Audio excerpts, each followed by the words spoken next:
But as we get to this day, a lot of people are feeling anxiety, they're stressed, they're just kind of over all the ads and everything else. So we're discussing strategies to reduce it with our 9 News parenting expert, Dr. Cheryl Ziegler. And first of all, you're talking about toxic polarization. What is that? Yes. So that is a term that's been created out of necessity that basically says there are extremes on either ends. So toxic meaning it's not just we have a difference of opinion. It's I think that I can't even relate to you. I cannot be friends with you. I don't even want to sit on the same, side of the table as you. And that's the toxic polarization, that we are on different ideological ends. We don't have anything in common. And so therefore we cannot associate with each other. That's sort of, again, where we are out of necessity. There's a reason that every ad we see is this greasy, dire, hideous portrayal of the other side. Yeah. Because it works. Apparently, they wouldn't be doing it if it didn't work. But those hammer away at you for every commercial break, month after month, and it starts to pile up. I think that's a key component for everyone. It's not even the issues or the candidates themselves. It's the barrage. It's the barrage.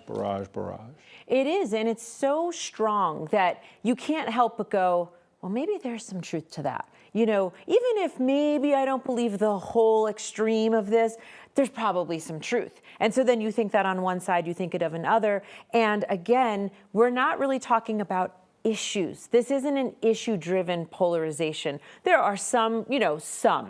But for the most part, this is the part that's concerning. It's pervasive.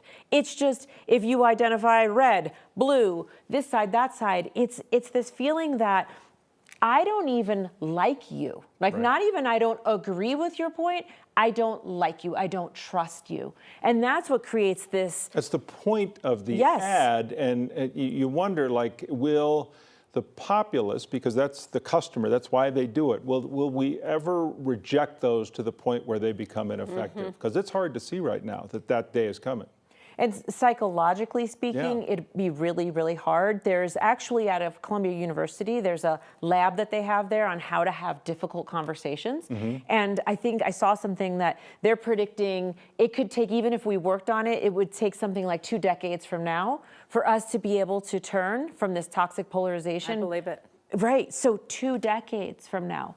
So we are in the spot where we are. And I will tell you, I tried one of the things. So my mom was in town.